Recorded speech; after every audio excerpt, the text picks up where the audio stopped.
Assalomu alaykum aziz yurtdoshlar, hurmatli kuzatuvchilar, Iqtisodiyot va pedagogika universitetining ijtimoiy tarmoqlardagi obunachilari barchangizga sog'lik, salomatlik tilagan holda bugungi ajoyib suhbatimizni boshlaymiz. Bugun Iqtisodiyot va pedagogika universitetida tahsil olayotgan juda ko'plab ijodkor va talantli yoshlarimizdan biri. O'zlarini bir necha she'riy ijodlari bilan ko'p sonli muxlislarni qalbidan joy egallab kelayotgan. Qolaversa, respublika miqyosidagi ko'plab jurnallarda, gazetalarda, qolaversa she'riy kitoblarda ijod namunalari chop etilib kelayotgan ajoyib iste'dodli talabamiz, hurmatli Dilafruz Hayitovani suhbatimizga taklif etganmiz. Dilafruz, assalomu alaykum. Assalomu alaykum. Xush kelibsiz. Avvalo yangi kitob nashri bilan sizni tabriklaymiz. Aytib o'tmoqchimanki, Dilafruz Hayitovani navbatdagi o'zlarini mualliflari ostida yangi kitoblari nashr etildi. Qalamimdan to'kilgan dardlar nomi ostida. Ushbu yangi kitob bilan albatta muborakbod etamiz. Sizni kitob chiqarishni o'zi bo'lmaydi. Buni ortida qanchadan qancha mehnatlari bo'ladi. Keling endi suhbatni bevosita o'zingiz haqingizda. Siz qayerliksiz? Ijod qilishga qanaqa qiziqish paydo bo'ldi? Batafsil o'zingizdan eshitsak. Bo'ladi, rahmat. Avvalambor assalomu alaykum. Men Hayitova Dilafruz, Surxondaryo viloyati Qumqo'rg'on tumanida tavallud topganman. Hozirgi kunda Qashqadaryo viloyati Qarshi shahri Iqtisodiyot va pedagogika universiteti 4-kurs talabasini tugatdim. She'riyatga kelayotgan bo'lsak, she'riyat avvalambor yoshligimdan bu she'riyatga, adabiyotga juda qiziqaman. Men uchun she'riyat, adabiyot juda turfa olam. Qiziqishlarim juda katta ularga, misol she'riyatga. Chunki ba'zi insonlar she'riyatdan, ba'zi insonlar sport bo'yicha o'zining ijodiy ishlarini ko'rsatsa, men esa she'riyat bilan yondashib, she'riyat orqali o'zimning barcha orzularim, his-tuyg'ularimni she'r yozish bilan chiqara olaman. To'g'risini aytaman, Iqtisodiyot va pedagogika universitetida xuddi siz singari qalam tebratadigan, ijod bilan muntazam shug'ullanib va yoyinki qaysidir ma'noda o'sha yaxshi natijalarga, muvaffaqiyatlarga erishib kelayotgan yigitlarimiz, qizlarimiz bor. Bu albatta quvonarlik.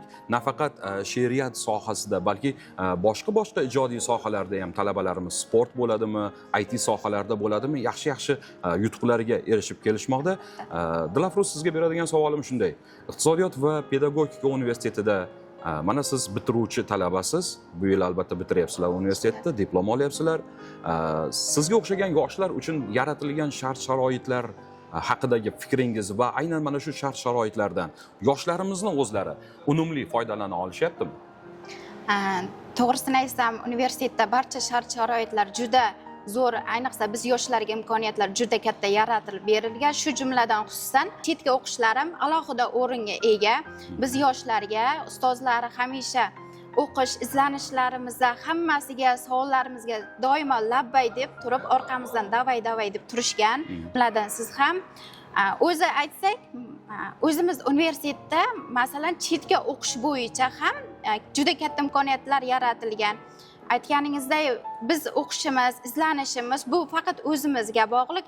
Birinchi o'rinda o'zimizda qunt, inday bo'lsa, hammasi zo'r bo'ladi. Chunki ustozlarimiz hammasi bizga turibdi, bel bog'lab turibdi. O'qinglar, o'rganinglar, izlaninglar deb. Shu jumladan yaqinda ham yosh talabalar 6 oyga yoki 1 yillikka chetga, ya'ni o'qishga shartnoma asosida belgilangan chet davlat universitetlariga borib, o'qib, tajribasini oshirib, shahar ko'rgan, sayohat qilgan inson baribir dunyoviy qarashdan ham, ilmiy qarashdan ham baribir o'sadi inson. Shu toifa ham juda imkoniyatlari katta.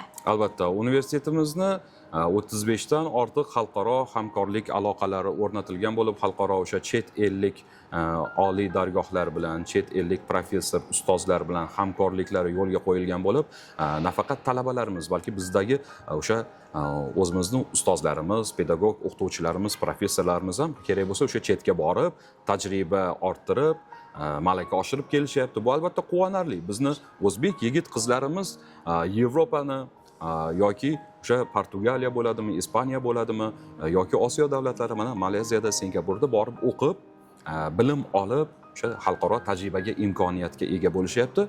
Bu albatta ularning dunyo qarashlari va keyingi etapdagi faoliyatlariga, ya'ni ilmiy izlanishlariga juda katta yordam beradi, tuhfa beradi. Yana bir savol bermoqchiman. Mana kitobingiz chiqdi.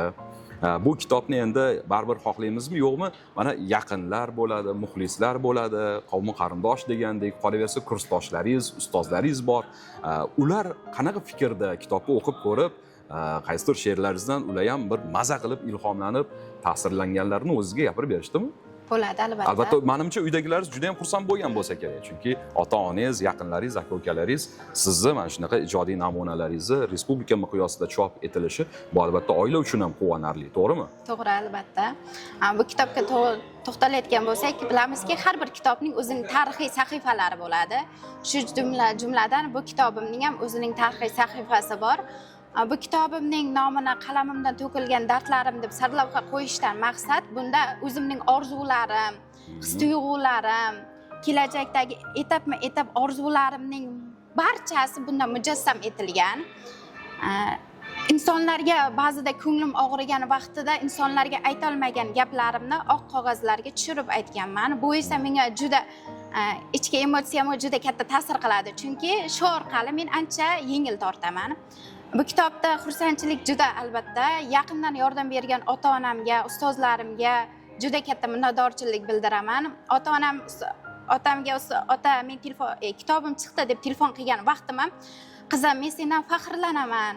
Hali bundan-da yuksak natijalarga chiqasan sen. Hamma narsaning eng muhimi qiyinchiligi bor. Sen sabr qil, qiyinchilikka bardosh ber. Muvaffaqiyat eshigi sen uchun hamisha eshik ochiq turadi. Faqat sen sabr qilishing kerak. Hech qachon to'xtama. Oldinga harakat qil, ustozlaring aytganini qil. Ustozlardan yordam so'rashdan hech qachon imonma deb aytib o'tganlar. Juda to'g'ri ta'kidlabdir, chunki har qanday muvaffaqiyatni zaminida tinimsiz mehnat, kerak bo'lsa sabr turadi. Yana bitta savol bermoqchiman. She'riyat insonga nima beradi? She'riyat insonga ma'naviy ozuqa beradi. Chunki deganda she'r qanchalik ko'p she'r o'qiyversa, insonning dunyoqarashi shunchalik o'zgarib boraveradi. She'rdan ham, oddiy satrdan ham biz uchun juda katta saboq olishimiz mumkin. Oilaviy haqida ham, hayot haqida ham, kelajak, orzu. Biz bilamizki, hozirgi kunda davlatlarda urush bo'lyapti, lekin bizning davlatimizda shunday yoshlar uchun qo'llab-quvvatlab hamisha bizga yordam berayotgan ustozimiz, masalan, universitetimiz ham hamisha biz yoshlarni qo'llab-quvvatlaydi. Shu jumladan she'riyat ham qandaydir insonga ma'naviy ozuqa boylik hisoblanadi. Unchalik uni she'riyat qanchalik ko'p o'qisa, qanchalik she'riyatni ko'p yodlasa, insonda tafakkuri, dunyoqarashi, insonlar bilan muomala madaniyati juda keng rivojlanib boraveradi. Albatta. Ko'p joylarda bot-bot ta'kidlayman, shogirdlarimizga ham aytganman. Ba'zi bir keraksiz bo'lgan 100 varoq, 200 varoqli, o'sha 200 betli kitobdan ko'ra 4 qator, 4 yozilgan misra ma'nan kuchliroq turadi-da. Xo'p, keyingi savolga o'tamiz. Iqtisodiyot va pedagogika universitetini mana biz siz bilan hozir yangi o'quv binosida o'tiribmiz. Yangi o'quv binosida faoliyat yurityapmiz. Mana shu binoni mana siz ham bitiruvchi bo'lib o'z ko'zingiz bilan ko'rib, shu yerdan nafas olib, shu atmosferada yashab turibsiz. Tomoshabinlarimizga yangi o'quv binosi haqida nima deya olasiz?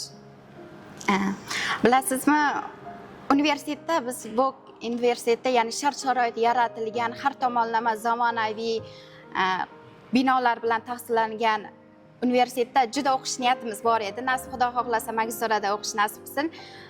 Barcha shart-sharoitlarga ega, zamonaviy o'quv qurollari bilan jihozlangan. O'qituvchilari ham hammasi o'zining kasbi bo'yicha yutuq kadri hisoblanadi. Albatta o'qish juda orzuyim edi. Endi biz bitiryapmiz, lekin nasib kelajakda magistraturada o'qish niyatimiz bor. Yoshlarga tavsiyamki, o'qisin, izlansin, hech qachon hayotdan to'xtab qolmasin. Har kuni, har lahza o'zining ustida ishlasin. Qachonki mehnat qilsa, qachonki og'ir mehnatning orqasidan kun kelib bir kun katta muvaffaqiyat yotadi. Eng yaxshi tanlov, eng yaxshi yo'nalish iqtisodiyot va pedagogika universitetiga kelib o'qisin. Hammasi ustozlar qo'llaydi, quvvatlaydi. Eng muhimi esa zamonaviy, har tomonlama zo'r tahsinga loyiq bo'lib qurilgan bu binoda barcha yoshlar o'qishi va hamisha eshigi eng muhimi yoshlar uchun ochiq, shunisi tahsinga loyiq. Samimiy fikrlaringiz uchun qolaversa o'sha takliflaringiz uchun ham sizga alohida rahmat. Vaqt ajratib suhbatimizga yo'q demaganingiz uchun rahmat. Sizni yana bir bora bugungi kitobingizni yangi kitob nashri bilan chin qalbimizdan tabriklaymiz. Hali bu boshlanishi bo'lsin. Nasib etsa hali faxrlanib bizni bitiruvchi talabamiz katta kitoblar chiqarganlarini eshitib biz ham quvonib yuraylik. Endi bitta iltimos. Yangi kitobingizdan birorta she'r o'qib bersangiz o'zingiz. Albatta. O'zbekiston haqida o'qib bermoqchiman. Marhamat. Ilk bora ko'z ochgan muqaddas go'sham, beshikdanoq singan vatan tuyg'usi, ta'rifingni loyiq so'z topolmasman, eshitgayman shu on qalbim sadosin. Qalbimdasan o'zing dil ohim mening, ajdodlarga bo'lding muqaddas makon, kingliklarim mening, gul bog'im mening, jannat makonimsan ey O'zbekiston. Qoyil. Juda ham chiroyli ta'riflab, chiroyli yozgansiz.